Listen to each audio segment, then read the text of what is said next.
World के हर एक loss को तोड़ के शुंग जिनवू के ग्रोथ और पावर ने पूरे सोलो लेवलिंग वर्ल्ड को कम्प्लीटली शॉक कर दिया है। जहां जिनवू सबसे कमजोर ई रैंक हंटर से आज वर्ल्ड के सबसे स्ट्रॉन्गेस्ट, बल्कि इस यूनिवर्स को जिन गॉड्स ने क्रिएट किया था उनसे भी कई गुना ज्यादा ताकतवर द शैडो मोनार्क हिमसेल्फ बन चुका है। लेकिन जिस बंदे के लिए खुद डंजन में सरवाइव करना मुश्किल था, दुनिया का सबसे कमजोर हंटर, वो कैसे हिस्ट्री का सबसे ताकतवर हंटर बन गया, जिसके सामने ना केवल मॉन्स्टर्स बल्कि इस रैंक हंटर्स भी कांपने लगते हैं। जैसे रेड गेट से बाहर आने के साथ ही बायक्यान अपने बीस्ट विजन से समझ गया था कि शुंग जिनवो कॉन्स्टेंटली ग्रो कर सकता है। उसके पास वन मैन आर्मी और दुनिया का सबसे स्ट्रॉन्गेस्ट गिल क्रिएट करने का पावर है। और इन सब चीजों का शुरुआत हुआ था हिडन डबल डंजन के अंदर, जहां जिनवो ऑलमोस्ट मरने ही वाला था और तभी उसके सामने एक मैसेज आता है, क्या तुम एक प्लेयर बनोगे? जहां जिनवो ने यस चुना और एज ए प्लेयर रिबॉर्न हुआ। लेकिन इस हादसे के 3 दिन बाद वो हॉस्पिटल में उठा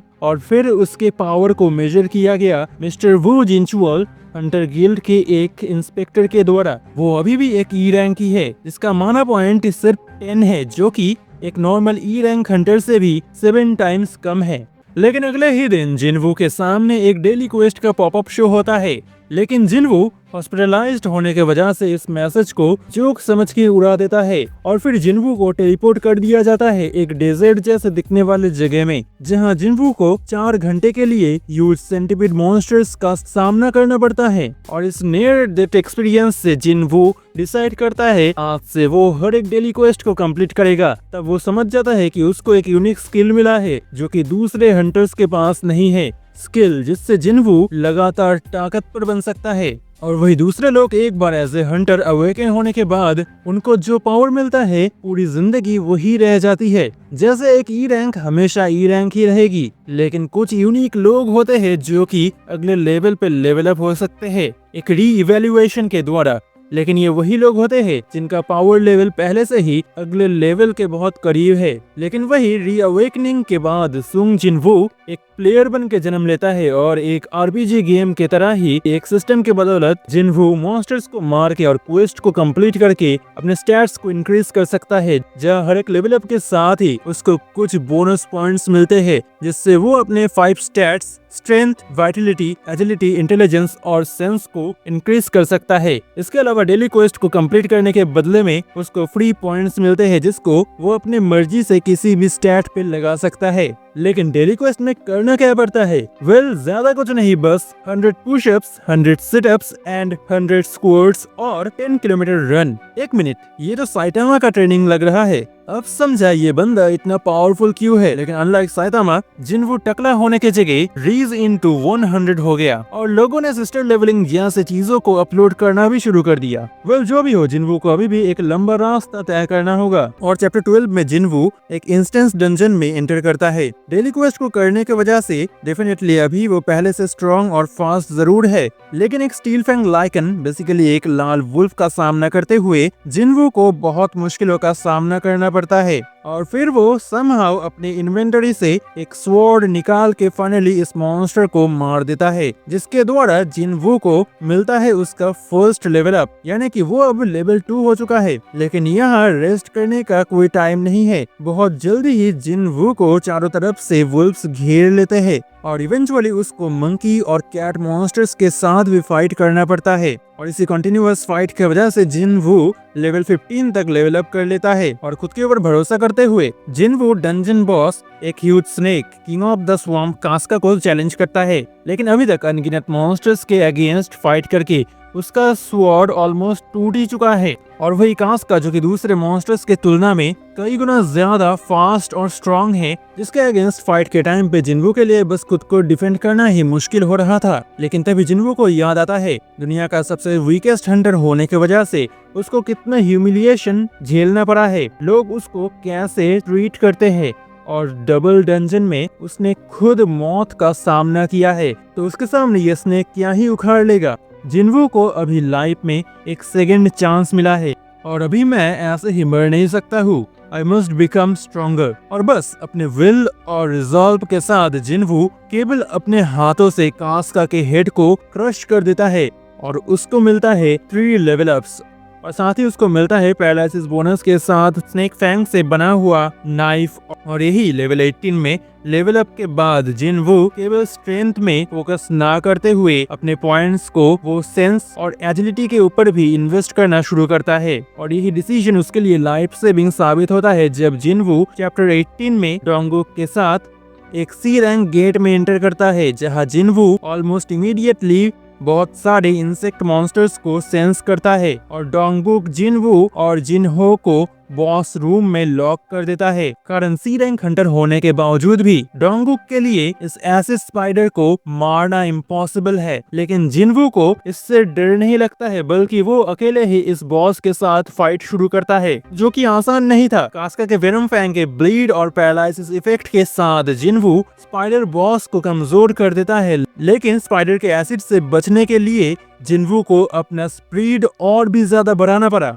और एक स्टेटस रिकवरी के साथ जिनवू बार बार लगातार डंजन बॉस को स्टैप करता है और फाइनली जिनवू बॉस को डिफीट कर देता है। और 3 लेवल अप्स के साथ अभी जिनवू लेवल 21 हो गया है। लेकिन भले ही जिनवू ने यहाँ बॉस को डिफीट कर दिया है, लेकिन इस टाइम तक वो एक सी रैंक बॉस से कमजोर ही था, लेकिन इसी कमी को वो अपने इंटेलेक्ट के द्वारा पूरा करता है। कुछ टाइम बाद चैप्टर 26 में जिनवू डेली क्वेस्ट के रिक्वायरमेंट से डबल ट्रेनिंग करके हिडन क्वेस्ट को कंप्लीट करता है, जहां से उसको एक S rank dungeon demon castle का की मिलता है, जहां Jinwoo gate keeper of hell Cerberus के साथ मिलता है। लेकिन ये डॉग जिनवू से कई गुना ज्यादा पावरफुल है, स्पेशली सर्वरस के स्किल रेज को यूज करके वो अपने स्टेटस को डबल कर सकता है। ऊपर से जिनवू के किसी भी अटैक्स का असर सर्वरस के ऊपर नहीं हो रहा था, कारण सर्वरस को कोई दर्द फील नहीं होता है। लेकिन जिनवू ने समझदारी से डंजन में आने से पहले कास्का के ग्लैंड को पिया था, जिससे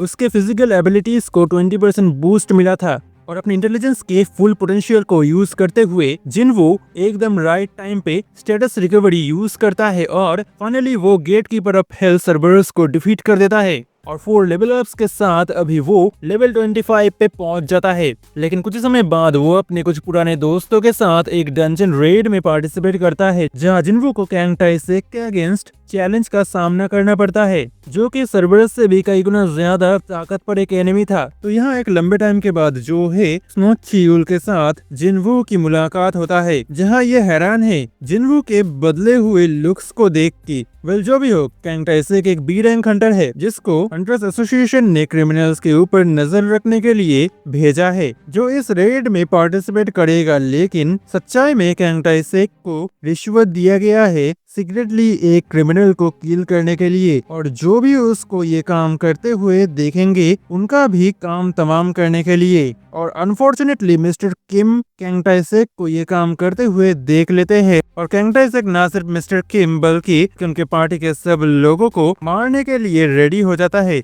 सी rank hunter mister Song Kang Taeshik के साथ फाइट करने के लिए तैयार हो जाते हैं जूहे के बफ के साथ, बट फिर भी ये आसान नहीं होगा एक B rank assassin class hunter के अगेंस्ट। और कैंग टाइसेक मिस्टर सॉन्ग को मरने ही वाला था कि तभी जिनवू बीच में आके मिस्टर सॉन्ग को बचा लेता है और कैंग टाइसेक के साथ फाइट शुरू करता है, जो कि जिनवू का अभी तक का सबसे ट्रिकीएस्ट फाइट है, जहां जूहे के बफ के साथ भी जस्ट कैंग टाइसेक के साथ कीप अप करना ही मुश्किल हो रहा है, जिस वजह से इन दोनों के बीच एक घमासान लड़ाई शुरू हो जाता है। और ये हालत और भी मुश्किल हो जाता है जब कैंग टाइसेक फाइट को खुद के एडवांटेज में लेने के लिए कैमोफ्लेज को यूज करता है। लेकिन जिनवू अपने ब्लड लस्ट को यूज करते हुए कैंग टाइसेक को कुछ समय के लिए फ्रीज कर देता है, जो टाइम जिनवू के लिए इनफ था कास्का के फैंग के ब्लीड और पैरालिसिस को यूज करके कैंग टाइसेक को किल करने के लिए। और उसको डिफीट करने के बाद जिनवू को मिलता है रूइन स्टोन ऑफ कैमोफ्लेज,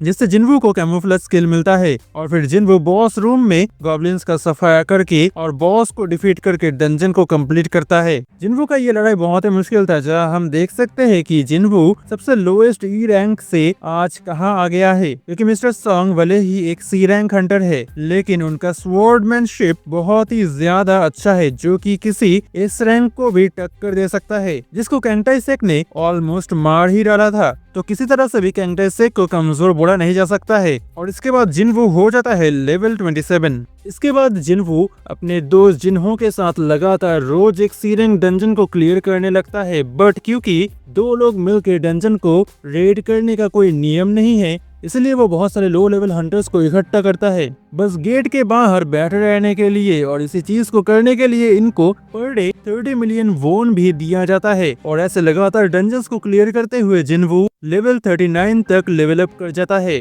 और ये करते हुए वो अपने स्प्रीट को इम्प्रूव करता है और लर्न करता है एडवांस्ड डैगर टेक्निक्स और क्रिटिकल अटैक, जिनको और थोड़ा लेवल अप करने के बाद फाइनली चैप्टर 36 में जिनवू एक लेवल अप के साथ हो जाता है लेवल 40 और तब अनलॉक होता है जॉब चेंज क्वेस्ट। देन कुछ टाइम बाद वो जॉब चेंज डंजन में एंटर करता है जहां उसका सामना होता है बहुत सारे नाइट्स के साथ और ऊपर से इस डंजन को कंप्लीट करे बिना जिनवू यहाँ से निकल नहीं सकता है। और साथ ही वो यहाँ ना पोशंस ना शॉप फंक्शन को यूज कर सकता है। लेकिन यहाँ ये नाइट्स अकेले नहीं है, उनके साथ है मेजेस जो खुद कैमोफ्लेज का यूज करके इनविजिबल हो सकते हैं और मैजिक भी कास्ट कर सकते हैं। और नेचुरली इतने सारे ओपोनेंट्स के साथ फाइट करके जिनवू थक जाता है और एक कोने में थोड़ा आराम करने के लिए बैठता है कि तभी उसके ऊपर एरोस की बरसात होती है आर्चर्स के द्वारा। और इन सबको डिफीट करके जिनवू लेवल 45 तक पहुंच जाता है और फिर वो बॉस रूम में एंटर करता है जहां जिनवू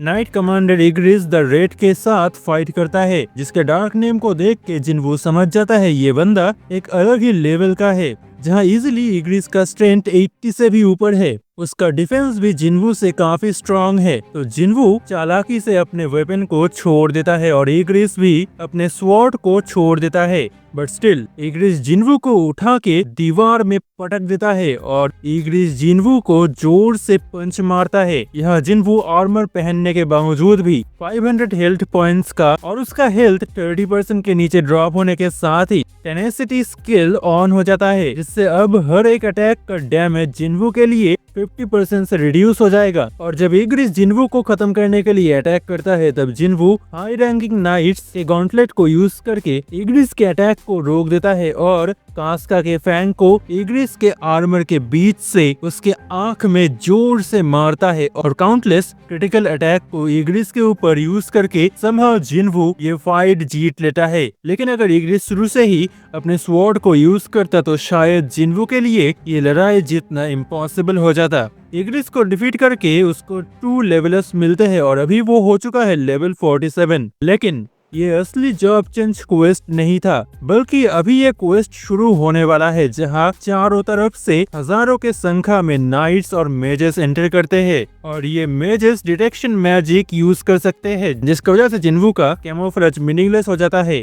और ऊपर से इग्रिस के साथ फाइट के वजह से अभी जिनवू एग्जॉस्ट हो गया है, बट स्टिल जितनी देर तक जिनवू यहाँ जिंदा रह पाएगा उसी हिसाब से उसको न्यू जॉब मिलेगा। लेकिन जिनवू समझ जाता है कि उसके लिए अभी ये फाइट जीतना पॉसिबल नहीं है इस हालत में कि तभी नाइट्स और मेजेस चारों तरफ से उसको घेर लेते हैं और वो जिनवू को मारने ही वाले थे कि तभी उसके सामने डेली क्वेस्ट का पॉपअप वार्निंग शो होता है कि आज जिनवू ने डेली क्वेस्ट को कंप्लीट नहीं किया है, तो अब उसको पेनल्टी जोन में टेलीपोर्ट किया जा रहा है। अपने लक के जोर से जिनवू यहाँ जिंदा बच जाता है और पेनल्टी जोन में पोशंस के यूज से जिनवू अपने फटीग को डिक्रीज कर देता है और सेंटिपीड मॉन्स्टर्स को ग्राइंड करके लेवल अप के द्वारा खुद के हेल्थ को वो रिकवर करता है और पेनल्टी जोन में रहते हुए जिनवू लेवल 51 तक पहुंच जाता है। और फिर सिस्टम स्टोर से जिनवू नाइट किलर डैगर खरीदता है और रूइन स्टोन ऑफ कमांडर्स टच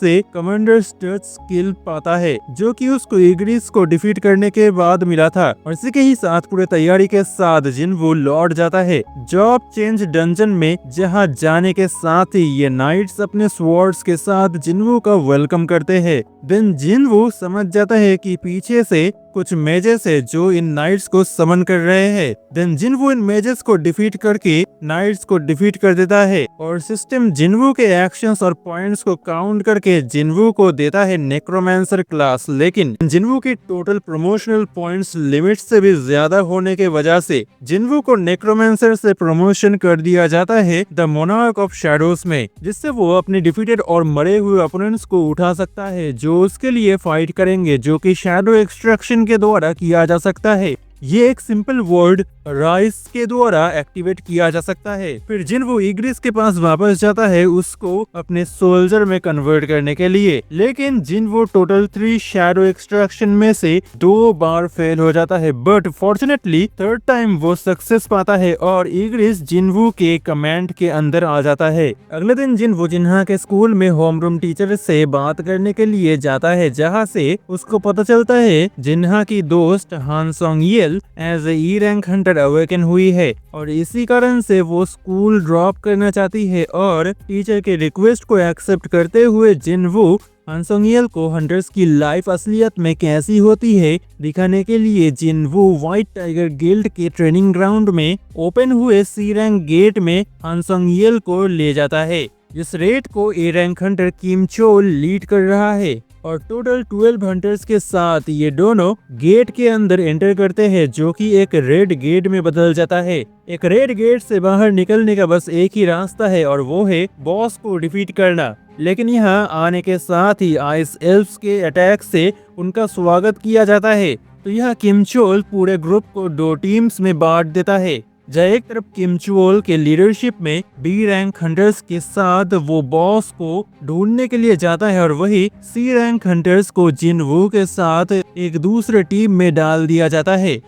किम चोल इन लोगों को ट्रैश समझता है और उनको मरने के लिए छोड़ देना चाहता है, लेकिन इस टीम में किम चोल के अलावा कोई और नहीं है जो मे बी बॉस को चैलेंज कर पाए और यही जिनवू प्रूव करता है कि वो एक ए रैंक हंटर से भी कई गुना ज्यादा आगे आ गया है। जहां ये लड़की जिनवू के बारे में कुछ अलग सेंस करते हुए जिनवू को ज्वाइन करती है और इस फ्रोजन वर्ल्ड में समझदारी दिखाते हुए जिनवू फॉरेस्ट में एंटर करता है, जो कि आइस बेयर्स का टेरिटोरी है। जहां एक आइस बेयर के साथ सामना करते हुए जिनवू सिंगल पंच में उसको निपटा देता है और उसको एक लेवल अप मिलता है। इट मींस कि यह बस आइस बेयर्स ही है और वही किम चोल को इनके अलावा भी दूसरे ओपोनेंट्स का सामना करना पड़ेगा, स्पेशली आइस एल्फ्स का। इसके बाद जिनवू शैडो सोल्जर्स के द्वारा बाकी आइस बेयर्स को डिफीट करके लेवल 52 पहुंच जाता है और जिनवू आइस बेयर्स के लीडर को शैडो सोल्जर में बदल देता है, जो कि इन फ्यूचर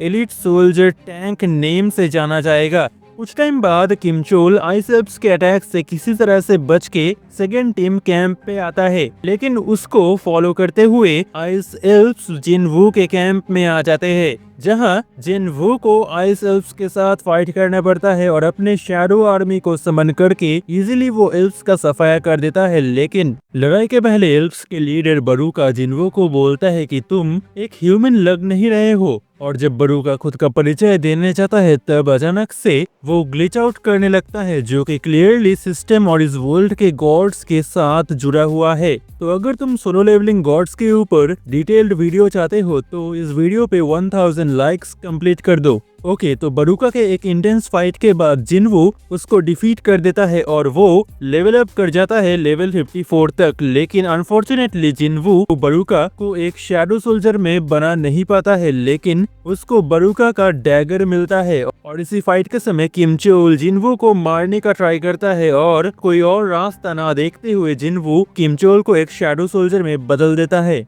जिसका नेम होता है आयरन, जो कि इन फ्यूचर जिनवू के एलिट सोल्जर्स में से एक बनेगा। तो स्ट्रॉन्गर आर्मी के साथ जिनवू स्ट्रॉन्ग ओपोनेंट्स को डिफीट कर सकता है और उनको शैडो सोल्जर में कन्वर्ट करके वो और भी ज्यादा पावरफुल ओपोनेंट्स को डिफीट कर सकता है। इन अदर वर्ड्स जिनवू कंटिन्यूअसली ताकतवर होता रहेगा। इसके बाद जिनवू जिन्हो के साथ मिलके एक के बाद एक 19 सी रैंक डंजन्स को क्लियर करके चैप्टर 56 तक जिनवू लेवल 61 तक पहुंच जाता है। इसके बाद जिनवू डीमन कैसल में एंटर करता है और इस बार वो आराम से सर्बरस को मिट्टी में मिला देता है और डीमन कैसल के हर एक फ्लोर में अलग अलग वर्ल्ड है, जहाँ वहाँ के फ्लोर बॉस के पास होता है एंट्री परमिट, जिसको यूज करके जिनवू नेक्स्ट फ्लोर में जा सकता है, जहाँ जिनवू को इन टोटल 10,000 डीमंस को डिफीट करना है क्वेस्ट को कंप्लीट करने के लिए। और वो बहुत फास्टली फ्लोर्स को कंप्लीट करते हुए लोअर फ्लोर्स के बॉस वेलकन का सामना करता है फ्लोर 50 में। जिसको हराना आसान नहीं था, बट अपने इंटेलेक्ट और आयरन के शील्ड को यूज करते हुए जिनवू ने इसको डिफीट कर दिया, जिसको हराने के बाद जिनवू को मिलता है demon monarchs earrings, ऑर्ब of Everest, इसके अलावा वेल्कन्स हॉर्न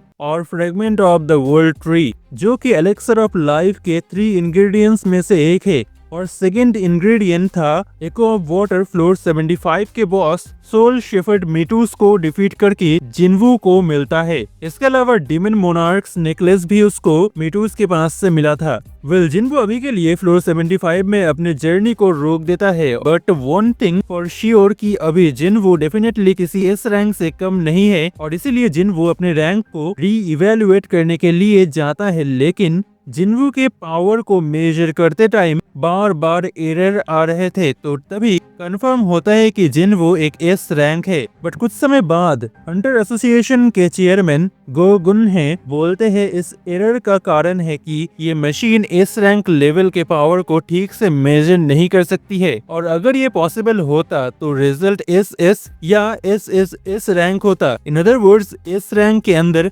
एबिलिटीज की सबसे ज्यादा डिफरेंस देखने को मिलता है, और अभी तक बहुत कम लोग ही इस लेवल पे अवेकन हुए हैं। और साउथ कोरिया में इस लिस्ट में है चेयरमैन गो गुनहे, चा हे इन, बाइक योन हो, चुए जोंग इन, और अब कोरिया की 10th एस रैंक जिनवू बन गया है। लेकिन जिनवू के न्यू रैंक पब्लिक होने से पहले as E rank hunter Jinwoo hunters guild के माइनर टीम में ज्वाइन करता है। एक ए रैंक गेट को कैसे रेड किया जाता है वो देखने के लिए। तो रेड के second day जिनवू A rank hunters के टीम के बैक कैरियर बन के ए रैंक डंजन के अंदर जाता है, जहां उनका सामना होता है डंजन जैकल्स के साथ, जो कि नॉर्मली सी रैंक गेट्स में देखने को मिलते हैं। और इनको यह होना नहीं चाहिए कि तभी बहुत सारे हाई ऑर्क्स उनके सामने अपीयर होते हैं, और इनके अगेंस्ट ये ए रैंक हंटर्स बहुत बड़े मुश्किल में फंस जाते हैं, जहां इनके किसी भी अटैक का कोई खास असर हाई ऑर्क्स के ऊपर नहीं हो रहा था। तब जिनवू स्टेल स्किल को यूज करके चुपके से इनको हेल्प करता है ऑर्क्स को डिफीट करने में, और ऐसे जिनवू को 1 लेवल अप मिलता है। और अपने सिचुएशन को देखते हुए ये टीम डिसीजन लेती है कि वो अब डंजन से निकल जाएंगे, लेकिन उनके सामने ये गेट पर्पल कलर में बदल जाता है और वो इस डंजन में ट्रैप्ड हो जाते हैं। कि तभी हजारों के संख्या में हाई ऑर्क्स उनको घेर लेते हैं, और उनमें से एक ऑर्क ह्यूमन लैंग्वेज में इनसे बात करके उनको ऑर्क्स के लीडर कार्गलगन के पास ले जाता है, जहां एक ह्यूज ऑर्क आर्मी के सामने उनके बॉस एक थ्रोन में बैठे हुए हैं, जो अपने पावर्स को यूज करके इन हंटर्स को नीचा दिखा रहा था। और तब जिनवू इन हंटर्स को प्रोटेक्ट करने के लिए अपने शैडो सोल्जर्स को बुलाता है, और जिनवू के सोल्जर्स इन हाई ऑर्क्स का सफाया करना शुरू करते हैं 50% स्टैट बूस्ट के साथ। लेकिन ये बॉस वेल्कन या मिथुस से भी बहुत ही ज्यादा स्ट्रॉन्ग है, एंड सिंगल अटैक से सारे शैडो सोल्जर्स को डिस्ट्रॉय कर देता है। बट शैडो सोल्जर्स तब तक रीअपीयर होंगे जब तक जिनवू के पास माना है, और ऊपर से कर्गलगन की डिफेंस और सॉर्सरी दोनों ही बहुत स्ट्रॉन्ग है। और फिर शैडो आर्मी के साथ इंटेंस फाइट शुरू होता है ऑर्क्स का, जहां जिनवू इवन मरे हुए ऑर्क्स को भी शैडो सोल्जर्स में कन्वर्ट कर देता है, और जिनवू के ऊपर कर्गलगन के किसी भी स्पेल का असर नहीं होता है। इसी फाइट के बीच जिनवू की फ्यूचर वाइफ चाहे इन वहां आके देखती है कैसे जिनवू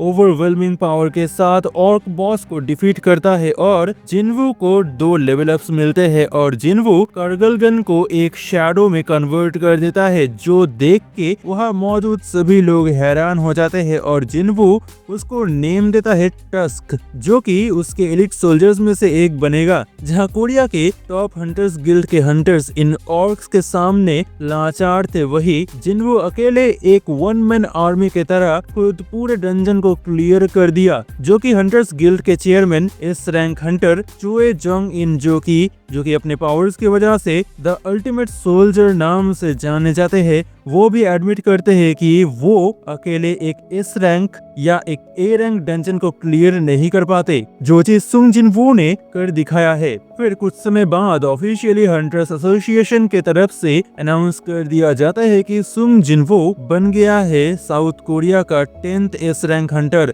और अब जिन वू जिनहो और उसकी कजन के साथ खुद का गिल्ड बनाता है जिसका नाम है आजिन गिल्ड। और इसके बाद चैप्टर 80 में जिन वू फिर से डीमन कैसल में एंटर करता है, जहां जिन वू आखिरी 25 फ्लोर्स को क्लियर करने लगता है और डीमन सोल्स को कंज्यूम करके अभी जिन वू हो गया है लेवल 81। वैसे मैं एक चीज बोलना भूल गया कि शैडो सोल्जर्स अगर किसी मॉन्स्टर या डीमन को डिफीट करेंगे तो भी जिनवू को एक्सपी और लेवल अप्स मिलेंगे। तो इसी नॉलेज का यूज करते हुए जिनवू अपने सोल्जर्स को 2 टीम में डिवाइड करता है, उनके सामने आने वाले किसी भी ओपोनेंट को डिस्ट्रॉय करने का ऑर्डर देता है। बट फ्लोर 80 में अनएक्सपेक्टेडली कुछ डीमन नाइट्स आयरन और टास्क को डिफीट कर देते हैं। तब जिनवू वहां पहुंचता है और उनका सफाया करने लगता है, पर उनमें से एक डीमन नाइट खुद को सरेंडर कर देती है जिसका नाम है एसिल। तो उसको ना मारने के बदले में वो जिनवू को इस फ्लोर के एंट्री परमिट की पता बताती है। इसके अलावा एसिल को अपर फ्लोर्स के एंट्री परमिट कहाँ है ये भी पता है। इसके बाद चैप्टर 84 तक बहुत सारे एक्सपी गेन करने के बाद जिनवू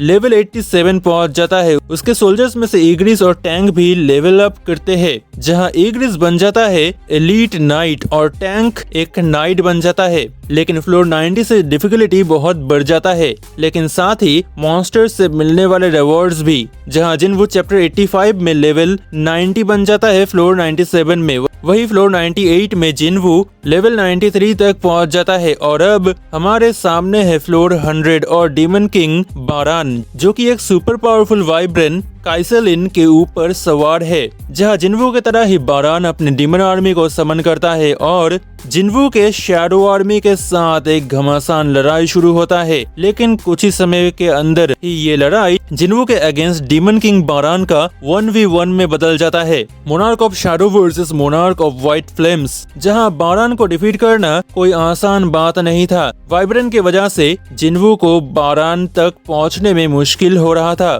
तो टैंक तब उस वाइब्रेन को निपटाता है और जिनवू अपने सभी एलिट सोल्जर्स के साथ एक साथ बारान के ऊपर अटैक करता है। बट स्टिल बारान को इससे कोई फर्क नहीं पड़ता है और वो काउंटर अटैक करता है। और फिर जिनवू के पॉइंट ब्लैंक रेंज से बारान एक माना अटैक करके जिनवू को मारने का डिसीजन लेता है कि तभी एसिल अपने स्वॉर्ड को बारान को दे मारता है, जिससे बारान डिस्ट्रैक्ट हो जाता है। और फिर इस मौके का यूज करके जिनवू कमांडर्स टच का यूज करते हुए बारान के ऊपर अपने फुल पावर से अटैक करता है और बारान को डिफीट कर देता है। और जिनवू को बहुत सारे रिवॉर्ड्स मिलते हैं, जैसे demon kings ring, purified blood of the demon king, जिससे Jinwoo holy water of life craft कर सकता है, जिससे वो अपने माँ को ठीक कर पाएगा। और जिनवू बारान के वाइब्रेन को एक एलीट सोल्जर में कन्वर्ट करता है जिसका नाम होता है काइसेल।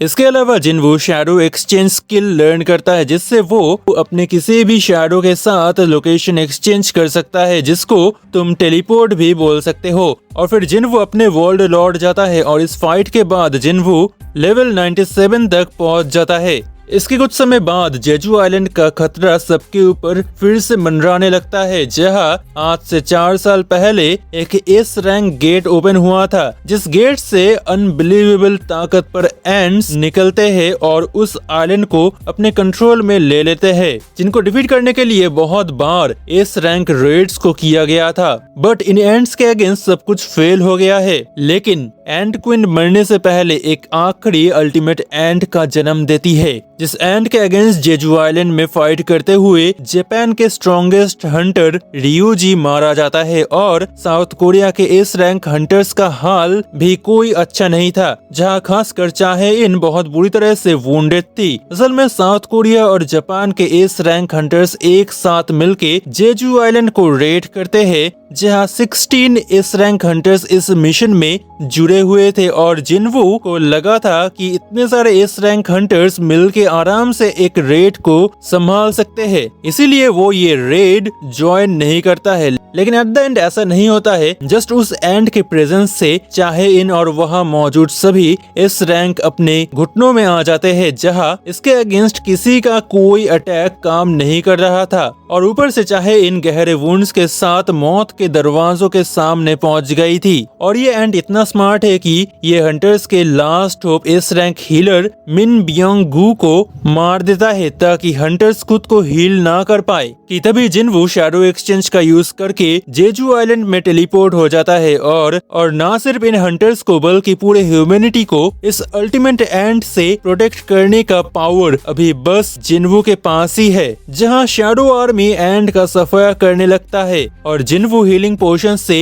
हंटर्स को हील करता है, लेकिन तभी जिनवू का सामना होता है इस एंड के साथ जो ह्यूमन लैंग्वेज बोलने का नॉलेज रखता है, जिसके साथ Jinwoo hand to hand fight शुरू करता है और एंड के एक्सोस्केलेटन को तोड़ देता है। तब ये एंड सोचता है अगर मेरे पॉइजन या स्ट्रेंथ का कोई असर अगर इस ह्यूमन के ऊपर नहीं होता है तो मैं इसको मेरा स्पीड दिखाऊंगा, लेकिन इसको पता नहीं है यहाँ स्पीड में जिनवू से फास्टर कोई भी नहीं है। और जिनवू के अटैक्स के सामने ये एंड डर जाता है और वो भागने का ट्राई करता है कि तभी जिनवू कमांडर्स टच को यूज करके उसको रोक देता है और म्यूटिलेट स्किल को यूज करके जिनवू इस एंड को डिफीट कर देता है और उसको 2 लेवल अप्स मिलते हैं और जिनवू पहुंच जाता है लेवल 99 पे। लेकिन वही चाहे इनको बचाने के लिए जिनवू इस रैंक हंटर बियोंग गू को एक शैडो सोल्जर में कन्वर्ट करता है और चाहे इनको वो हील करता है। ये देख के वहाँ सभी लोग हैरान हो गए थे, लेकिन बियोंग गू को रिस्पेक्ट करते हुए हीलिंग कंप्लीट होने के बाद ही जिनवू एक्सट्रैक्शन टर्मिनेट कर देता है। इसके बाद बचे हुए एंड्स का सफाया करके जिनवू